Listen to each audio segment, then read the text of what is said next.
오늘 사도 바울은 자기 자신의 소개를 먼저 하고 있어요. 그게 무엇이냐면 자기 자신을 자유인이라고 이렇게 소개를 합니다. 19절을 보니까 내가 모든 사람에게서 자유로우나, 이 자유롭다고 하는 것은 그전에도 우리가 살펴본 건데 고린도전서 9장 1절에도 또 똑같이 기록하고 있거든요.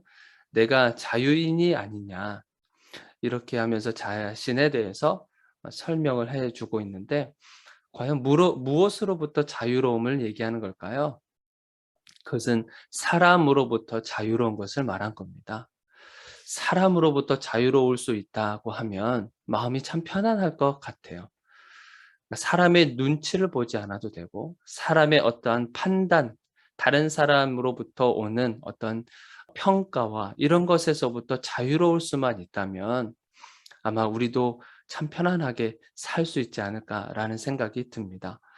오늘날 살아가고 있는 사람들이 참 피곤하게 살아갈 수밖에 없는 게 뭐예요? 사람들로부터 평가받는 것 때문에 참 피곤하고 힘든 삶을 살아가게 되지 않습니까? 그런데 사도 바울은 여기서부터 자유롭게 살아간다, 그러면서 자유함에 대해서 이야기를 한 거예요.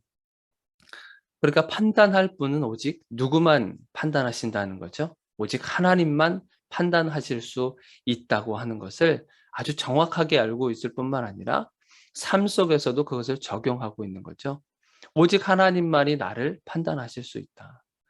왜 그런 생각을 가질 수 있었냐면 진리를 알기 때문에 그렇죠. 진리가 무엇인지를 알기 때문에 그 진리가 자유롭게 한 것이에요. 나 이제부터 자유로워질 거야. 사람들 눈치 안 볼 거야.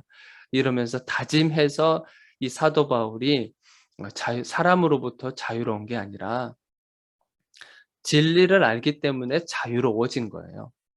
진리이신 예수 그리스도, 그 복음에 대해서 정확하게 알고 경험하고 했었기 때문에 그 진리를 통해서 자유로움을 느낄 수 있었던 것입니다.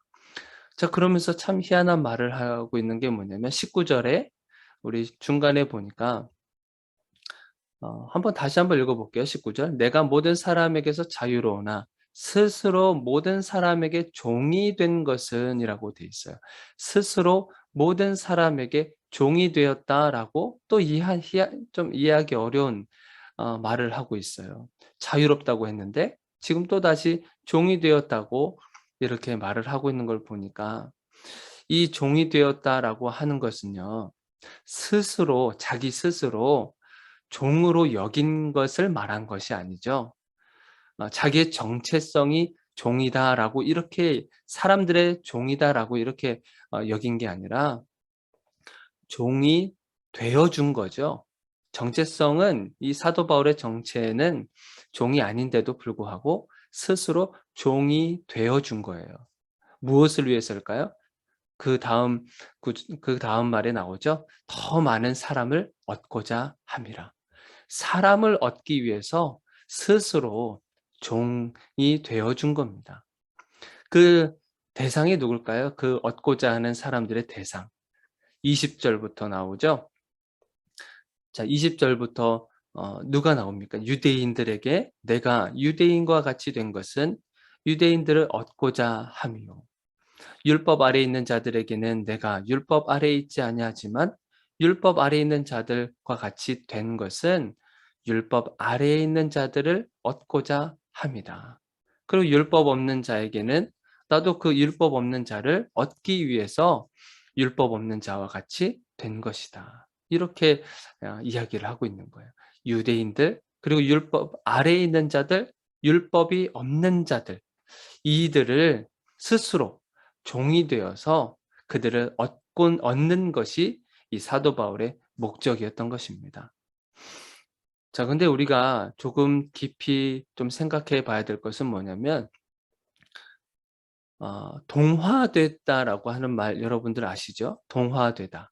이 동화되다라는 말이 뭐냐면 이끌려서, 그리고 상대방에게 영향을 받아서 그 상대방과 똑같이 되는 것을 말하는 거거든요. 그런데 동화되다라는 거하고는 지금 사도 바울이 유대인이 아닌 유대인처럼 되고 율법 아래에 있는 자들처럼 되고 율법 없는 자들처럼 됐다라고 하는 이 말이 동화되었다라는 뜻은 아닌 거예요. 자, 이게 무슨 어떤 거냐면 각 사람에 대한 어떤 이해와 포용의 차원에서 갖게 된 것을 말하는 것이지, 동화되어서 정말 저 사람들과 같이 똑같이 생각하고 똑같이 행동하고 했다, 그것은 아닌 겁니다. 자, 유대인들이 어떤 사람들이었어요? 유대인들은 율법을 굉장히 중시하고 관습적인 것을 중요하게 여긴 사람들이었죠. 심지어는 예수님을 하나님의 아들로 인정하지 않았어요. 자, 만약에 사도 바울이 유대인들처럼 동화되었다, 그러면 어떻게 됐겠습니까? 사도 바울도 마찬가지 율법을 중시할 뿐만 아니라 예수님을 인정하지 않아야 되거든요. 그런데 그렇지 않았잖아요. 그리고 율법 아래에 있는 자는 어떤 사람들입니까? 율법을 지켜야만 구원받을 수 있다, 행위 구원을 주장했던 사람들이죠. 그런데 사도 바울이 그것을 주장했나요? 그렇게 하지 안 한 거예요. 그리고 율법 없는 자는 어떤 사람들입니까? 율법을 무시하는 사람들인 거예요. 그 당시 영지주의자들과 같은 어떤 육신과 영혼을 따로 분리시켜서 생각하는 사람들. 그러니까 육신의 어떤 행위는 전부 다 세속적인 거야, 그렇게 생각했었던, 그러니까 율법을 완전히 터부시했던 그런 사람들인데, 사도 바울은 그렇게 하지 않았거든요. 율법도 중요하다라고 하는 그런 입장도 가지고 있었단 말이죠. 이제 이런 것들을 보면 사도 바울은요, 동화되어서 저들과 같이 똑같은 사람이 됐다라고 얘기한 것이 아닙니다. 각 사람에 대한 어떤 이해 차원에서, 그리고 포용의 차원에서 저들과 같이 되었다라고 한 것이죠. 이것이 마치 어떤 거와 비슷합니까?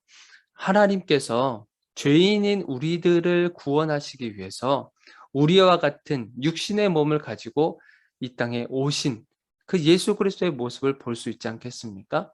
우리를 얻기 위해서 스스로 어 인간이 되셔서, 제한될 수 없는 분이신데 스스로 제한이 되셔서 이 공간에 찾아오신 거잖아요.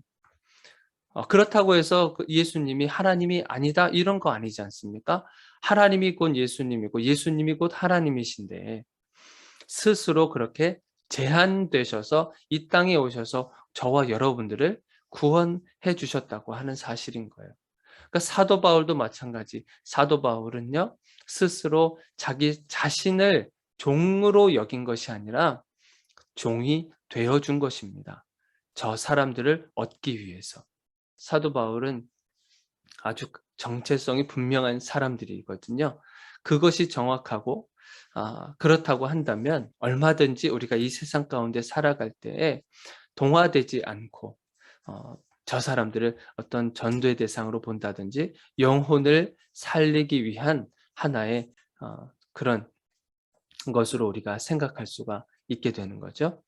자, 그러면서 사도 바울은 그 영혼 구원하는 것에 있어서 마지막 종점, 마지막 끝나는 그 시점까지 가는 그 사람들에 대해서 또 설명을 해주고 있습니다. 운동선수의 비유를 들어서 설명을 하고 있는데 24절을 한번 보세요. 운동장에서 다름질하는 자들이 다 달릴지라도 오직 상을 받는 사람은 한 사람이다. 그리고 이 사람들은 25절에도 보니까 이기기를 다투는 자, 운동장에서 달리기 하고 이기기를 다투는 사람들, 이 모든 사람들이 다 누구예요? 운동선수지 않습니까? 그러니까 그 사람들은 무엇을 얻기 위해서 열심히 훈련을 받는 거예요? 썩을 승리자의 관을 얻기 위해서 이 사람들은 열심히 훈련받고 그리고 절제하는 삶을 산다라고 25절에 기록하고 있어요. 눈에 보이는 그런 경기를 해서 얻는 그 승리자의 관은 물론 축하받을 일이고, 하지만 결국에는 세상의 관이기 때문에 썩을 것이다. 그러나 우리는 썩지 아니할 것을 얻고자 한다라고 하고 25절에 기록하고 있어요. 썩지 않을 승리의 면류관. 그것은 목표 지점까지 정말 마지막 끝나는 그 지점까지 완주한 사람들만 그 승리의 면류관을 얻게 되거든요. 하나님으로부터 받게 되는 그 승리의 면류관을 받기 위해서 우리도 이 운동 선수들과 같이 최선을 다해서 이 땅에서 훈련도 받을 뿐만 아니라 절제하는 삶에 대해서도 사도 바울은 강조하고 있는 것입니다. 절제한다는 이 말을 사도 바울은 어떻게 표현했냐면 27절을 한번 보세요. 내가 내 몸을 쳐 복종하게 함은, 절제한다라는 이 말을 이렇게 풀어서 쓴 거예요. 내 몸을 쳐서 복종하게 한다. 내 몸을 쳐서 복종시킨다고 하는 것은 어떤 힘에 지배받도록 만드는 거잖아요. 어떤 나 자신보다도 더 강력한 어떤 능력에 지배받도록 하는 것을 말하는 것이지 않습니까? 그래서 우리가 예전에 성령의 9가지 열매 중에서 절제에 대해서 배웠을 때 그 절제라고 하는 단어가 엥크라데이아라는 그런 단어를 썼다고 그랬어요. 엥크라데이아는 엥이라는 단어와 그리고 크라토스라는 단어가 합쳐져서 만들어진 단어거든요. 그래서 엥이라고 하는 것은 어디 아래에 머물다라고 하는 뜻을 가지고 있고, 크라토스는 지배를 받다라고 하는 그런 뜻을 가지고 있어요. 그러니까 이것은 뭐예요? 어떠한 힘의 지배를 받으면 절제가 된다고 하는 것이었어요. 어떠한 강력한 힘의 지배를 받으면 절제하는 삶이 가능하다. 그것이 어디에 우리가 지배를 받아야 되겠습니까? 세상의 지배를 받아야 되겠습니까? 세상의 지배를 받으면 절제하는 삶이 되겠습니까? 아니죠. 더 절제하지 못하는 삶이 되겠죠. 쓸 거를 더 쓰게 되고 안 할 일을 또 하게 되고 막 그런 일들이 생기지 않겠습니까? 성령의 지배를 받으라는 겁니다. 성령의 지배를 받아야, 그래야 절제가 가능하다라고 하는 것이에요. 그래서 우리가 이 땅에 살면서 우리는 영혼 구원을 위한 그런 삶을 살아가게 될 텐데, 그때 필요한 것이 우리에게 절제라고 하는 부분인 거죠. 훈련과 함께 또 다른 훈련 차원에서의 절제. 그것은 성령의 지배를 받았을 때 그것이 가능하다라고 하는 것입니다. 성령의 지배를 받으면요, 우리가 앞서 봤지만 동화되지 않습니다. 나의 정체성이 분명해집니다. 사람들을 얻기 위해서 저 사람들과 같이 되지만 똑같은 사람처럼 되지 않습니다. 성령의 지배를 받은 사람이기 때문에 그래요. 그래서 오늘 하루 여러분들 성령의 지배를 받아서 이제 세상 가운데 살아가게 될 거지 않습니까? 여러분들이 속해 있는 공동체 속에서 살아가게 되잖아요. 그렇게 됐을 때 여러분들이 더 당당해질 수 있습니다. 저 사람들의 영혼을 구원하기 위한 그런 삶의 목적을 가지고 사람들을 만날 뿐만 아니라 교제도 할 것이고, 그런 가운데서 그 영혼이 주님께로 돌아오게 되는 그러한 정말 분명한 정체성의 사람으로 살아가게 될 것입니다. 그래서 성령의 지배받으시기를 주님의 이름으로 축원드립니다.